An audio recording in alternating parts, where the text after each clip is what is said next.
تو ناظرین یہ جڑی بوٹی اعلیٰ درجے کی مدر بول ہے، یعنی پیشاب کو کھول کر لانے والی، پتھری کو خارج کرنے والی، اور گردوں کے جو گلینڈز ہیں گردوں کو بہت طاقت دیتی ہے۔ نحمدہ ونصلی ونسلم علی رسولہ الکریم، اما بعد فاعوذ باللہ من الشیطان الرجیم، بسم اللہ الرحمن الرحیم۔ حکیم محمد علی شیخ کا آپ کو السلام علیکم۔ ناظرین، آج ہم آپ کو جس جڑی بوٹی سے تعارف کرا رہے ہیں وہ بہت خواص رکھتی ہے اور عام خود روح پیدا ہوتی ہے۔ تو یہ جو جڑی بوٹی آپ سامنے دیکھ رہے ہیں اسے عام طور پر کھرپت گھاس کہا جاتا ہے۔ یہ کھرپت گھاس ہے اور اسے جو بعض لوگ اپنی علاقائی زبان میں مرول یا کھرپت کہتے ہیں۔ یہ بہت کام آنے والی جڑی بوٹی ہے۔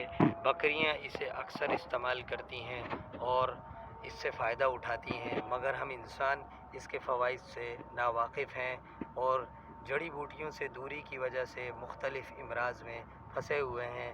کیمیکلی ادویاتیں کھا کھا کر اپنے گردے، دل، دماغ، جگر کا بھی ستیہ ناش کر رہے ہیں، جبکہ اللہ تعالیٰ نے ان جڑی بوٹیوں کو ہمارے لیے پیدا کیا۔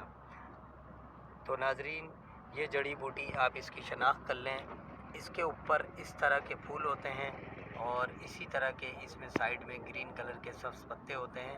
یہ بچے بھی عام طور پر توڑ لیتے ہیں اور اس سے کھیلتے رہتے ہیں۔ تو ناظرین یہ جڑی بوٹی اعلیٰ درجے کی مدر بول ہے، یعنی پیشاب کو کھول کر لانے والی، پتھری کو خارج کرنے والی، اور گردوں کے جو گلینڈز ہیں گردوں کو بہت طاقت دیتی ہے اور جگر سے جو سپلائی ہے خون کی وہ تیز کر دیتی ہے۔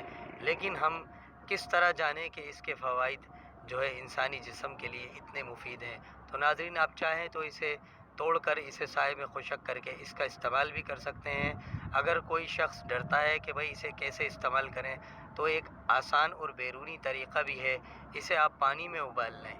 اسے پانی میں ابالنے کے بعد اس پانی سے آپ مقام گردہ اور مقام جگر پر ٹکور کریں، تھوڑا سا اس میں نمک ضرور ملائیں، لاہوری نمک، تو انشاءاللہ آپ دیکھیں گے کہ آپ کو پیشاب بھی کھل کر آ گیا اور گردوں اور جگر کی جو سوجن ہے جسے عظم الکبد کہا جاتا ہے اور عظم الکلیہ کہا جاتا ہے، گردوں کی جو سوجن ہے، گردے جو اپنے حجم میں بڑھ جاتے ہیں، وہ اس کی ٹکور سے دور ہو جاتی ہے وہ بیماری اور وہ تکلیف ختم ہو جاتی ہے۔